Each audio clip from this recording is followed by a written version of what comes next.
परीक्षित जी ने पूछा कोई प्रमाण है क्या तुम्हारे पास? बोले है। ऐसा प्रमाण है कि एक आदमी था, उसने बड़े बड़े बुरे कर्म करे और नेक आदमी करे, ढेर के ढेर करे, लेकिन उस पर संतों की कृपा हो गई। उसने संबंधों का त्याग किया और हरिद्वार में जाकर के भगवान का भजन किया, सारे पाप कट गए और वो भगवान के धाम को गया। बोले कौन था? बोले अजामिल। जो अजामिल था वह पापी नहीं था, महापापी। जो सारे जितने दुर्गुण होते हैं ना, वो सब उसमें थे। लेकिन एक दिन संतों की टोली वा गांव में आई, नवलपुर जैसो गांव हो तो बाकी बालक खेल रहे, ओटपाई बालक आते हैं। मैं ओटपाई क्यों कह रहा हूं कि बच्चों ने क्या उत्तर दिया जब संतों ने पूछा कि भैया कोई भगत को घर है क्या जो सेवा करे हमारी? बोले ऐसो घर बतावे महाराज जी जो जिंदगी भर याद करो है। सो उन्होंने जो है उस अजामिल पापी का ही घर बता दिया जो संतों से चिढ़ता था, लड़ता था है। कि बोले देखो वो चबूतरा बना हुआ है, उस पर नीम का पेड़ खड़ा है, वो घर जो है अजामिल भक्त का है, चले जाओ। और संतन का बताओ बेचारे ने और सीधे चले गए। वो तो कहूं बदमाशी कर भी गए हो, बाकी घरवाई थी। अब वैसे तो वो भी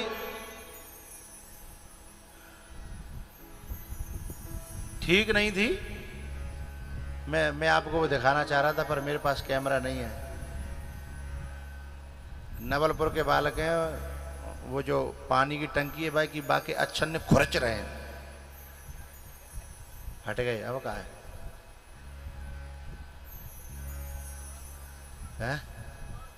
प्रमाण दिखान चाह रहे हो पर अब का करूं, हट गो। बेटा खुशियो खुरचदा है, खुशदा है खुचदा लिखी क्या बजरंग।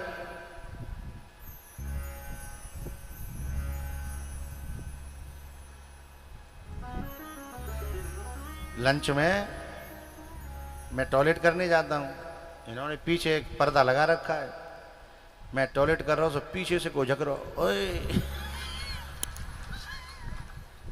नवलपुर को बालक था, इसमें कह रहा हूं ऑटो भाई। और फिर बात जाते खुशी नहीं भाई को देख लो है, बगल भाई तो ओ बाबा, बगल बा बुलाया वन।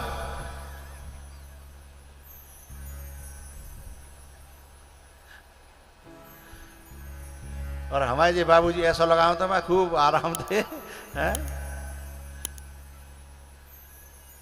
फिर प्रमाण दे के मैं जाटिया को बजरंगे बा खुर्ची पे लग रहा हूं। सो मैंने कही ये जो सामने मकान है ना अजामिल भक्त का, जाओ। सो जो देवी थी ना, वैसे तो वो भी ज्यादा अच्छी नहीं थी, लेकिन माताएं अपने जीवन में अपने घर के लिए कितनी बुरी हों, लेकिन कोई मांगने वालों आ जाए, कोई संत आ जाए, कोई साधु आ जाए, उसके लिए वो बुरी नहीं होती हैं। बस यदि माताएं खराब होती हैं, सबसे ज़्यादा खराब होती हैं तो केवल 2 व्यक्तियों के लिए, ज़्यादा से ज़्यादा 3। तुम कहो तो बता दूं, नहीं रहने दूं, तुमते ना पूछ रहा मैं। माताओं की बात चली तो माताओं से पूछूंगा ना, पहले बिन की परमिशन तो मिले। ए मैया बता दूं, हाँ माताओं की बस 3 व्यक्तियों के अलावा वो किसी की बुरी नहीं होती। कोई आ जाए भिखारी दीन दुखी, भाई रोटी खवाए बिना नहीं जान देंगी है, कछु डाल देंगी, जो भिखारी होगा है, नहीं होगा तो कैसे उन्हें करके भाई खुश करेंगी, है ना। बस बिन की दुश्मनी 3 ते होते हैं। पहली दुश्मनी लल्लू के पापा थे, सारी खुनसट, सारी जितनी जो फ्रस्ट्रेशन है वो सब लल्लू के पापा पे। बाकी बात बची कुची अपनी नंद पे, और बाकी बाद जो कुछ बची कुची है वो लल्लू के पापा की मम्मी पे है। बस ये 3 जो है दुनिया में उनके उस पर रहते हैं, टारगेट रहते हैं। बाकी इनकी किसी से कोई दुश्मनी नहीं है। देवरानी जिठानी ते ने कहा जब तक होते, जब तक न्यारी साजे ना हेरे हैं तब तक नहीं चलेगी। न्यारे साजे कर दे वो दुश्मनी खत्म है।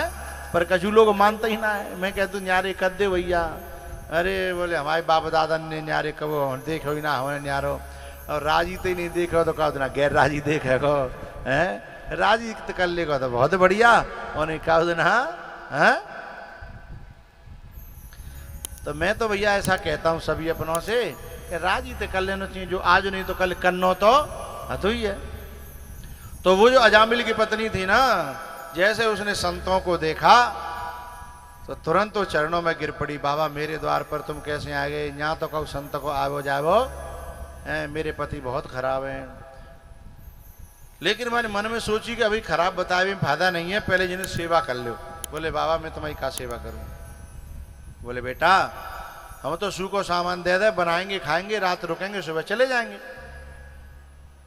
दोबारा बनाए खाए, रात में रुके, अब रात में वे सो गए। इधर रात में कहते बदमाशी करके पी खा के अजामिल आयो, बोरी खड़ाऊं उतरी देखी, सो घरवाई तो बोले हो जो बाबा जी बुर्रा काई को आगे झाटिया, मेरे घर में इनका क्या काम?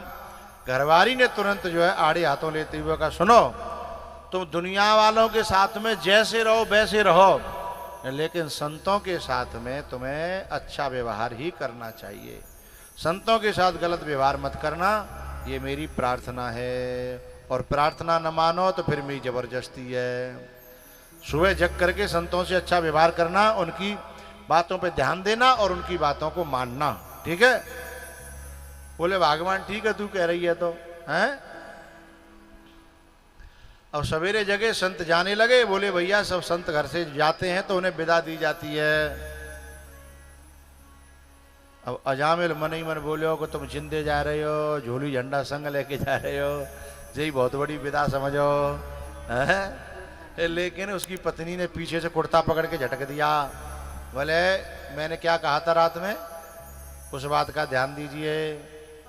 उसने कहा महाराज क्या सेवा करूं? बोले कुछ नहीं, अपना तो तेरा 8वां बेटा होने वाला है, उसका नाम तू नारायण रख लेना। ऐसा क्यों किया संतों ने? क्योंकि संत जो परमात्मा से प्रार्थना कर रहे थे कि हमने इसका नमक खाया है, किसी भी बहाने से इसका उद्धार हो जाए। तो ये प्रेरणा उनके मन में भई कि भगवान को नाम जा घर में कैसे आवे और बा को बहानो लेके, जैसे माता है ना, कभी कभी आप देखना नेक बात पे लड़ाई हो जाती है, नेक बात पे, लेकिन बात नेक नहीं होती, बात तो नेक बहाना होता है, पर बात बाकी पीछे जन कितनी इकट्ठी धरी रहते हैं, पुलंदा के पुलंदा। लोग समझते हैं नेक की बात, नेक सी बात पे हैगी, नेक सी बात पे नहीं, वो तो बहाना है। ऐसे ही संतों का संकल्प था, ये नाम का तो बहाना था। जब नाम धर के चले गए, अजामिल को वृद्धावस्था आई, यमराज के दूत लेने के लिए आए। जब यमराज के दूत लेने के लिए आए तो अजामिल जो पुकारने लगा नारायण नारायण अपने बेटे का नाम। भगवान के दूतों ने आकर के ये बहाना लेकर के कि हमारे प्रभु का नाम पुकार रहा है, तुम कौन होते हो ले जाने वाले, ये झगड़ा किया और अजामिल की जान बचा ली। अजामिल की जान बच गई और ये झगड़े को अजामिल ने देख लिया तो वो समझ गया कि संतों के व धरे भय नाम के कारण आज मेरी जान बची है, तो अब ये जीवन संतों का दिया हुआ है, भगवान का दिया हुआ है।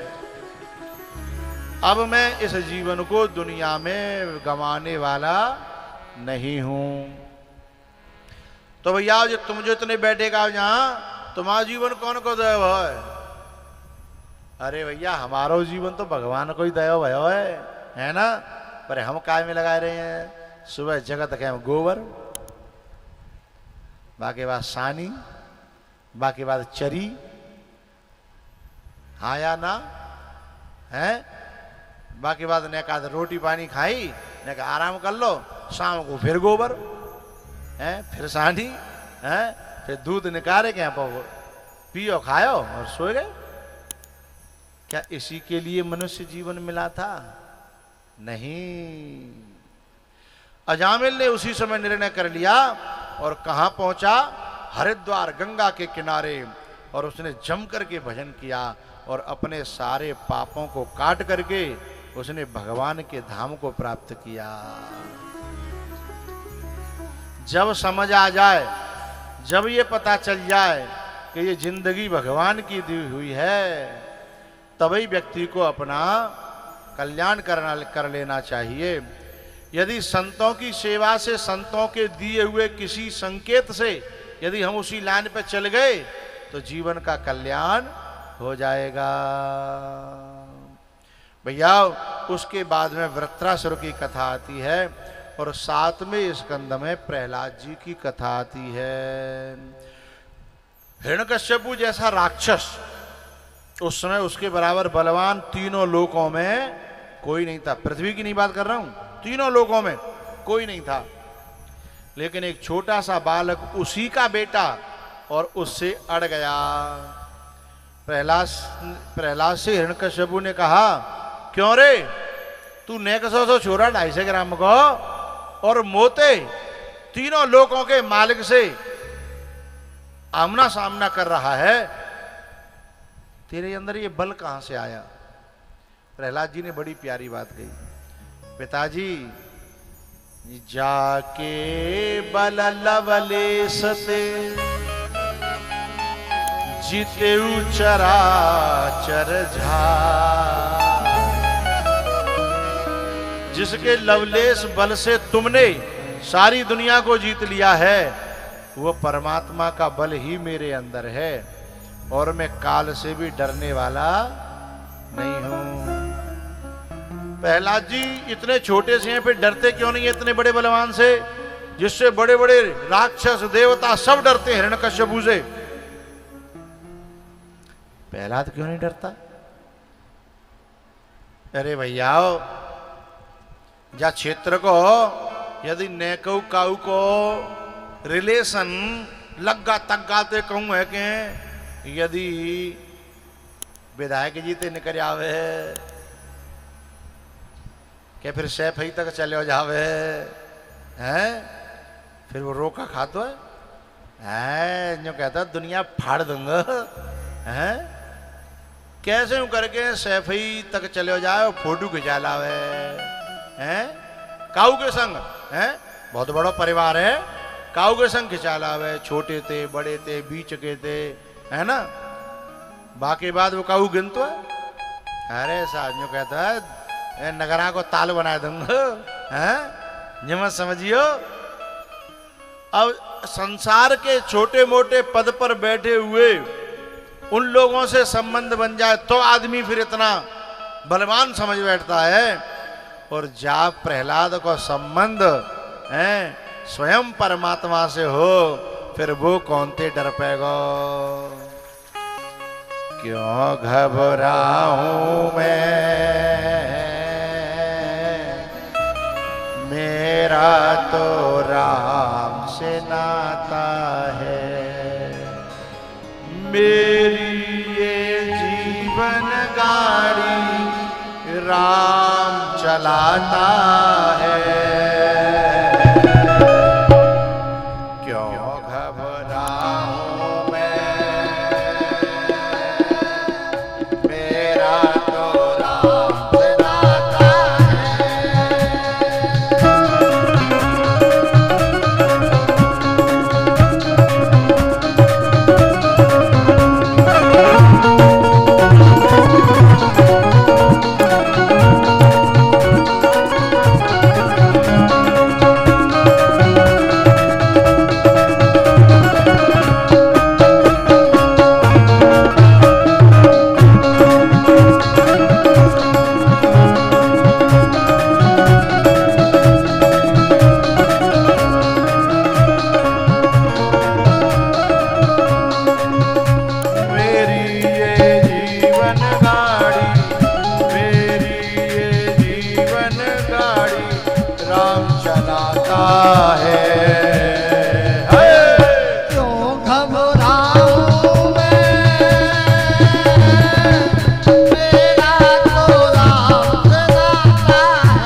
घबराऊं मैं,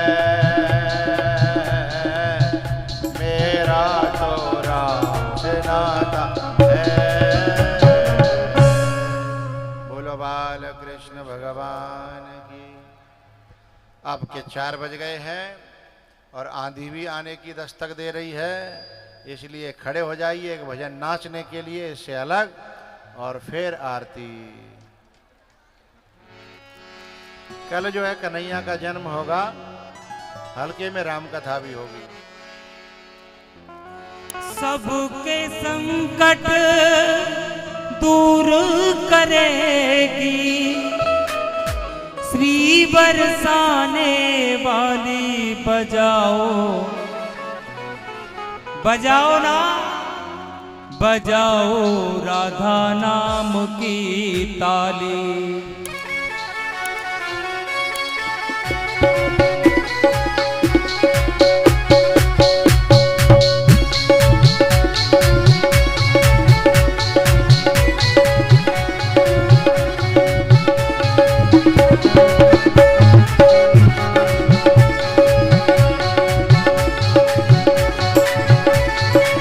सबके संकट दूर करेगी, सबके संकट दूर करेगी, श्री बरसाने वाली बजाओ, बजाओ बजाओ राधा नाम की ताली, बजाओ राधा नाम की ताली।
बाकी लोग साइड से हट जाएं, परिचित परिवार आगे आ जाएं आरती के लिए। बांके बिहारी तेरी आरती गाऊं, कुंज बिहारी तेरी आरती गाऊं,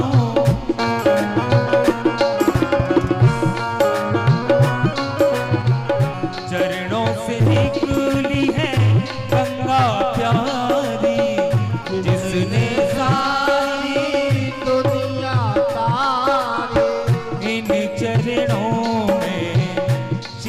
झुकाऊं, बांके बिहारी आरती गाऊं, मोर मुकुट जाके शीस पे सोहे, प्यारी बंसी मेरा मन मोह है, जा बंसी पे में तो बलि बलि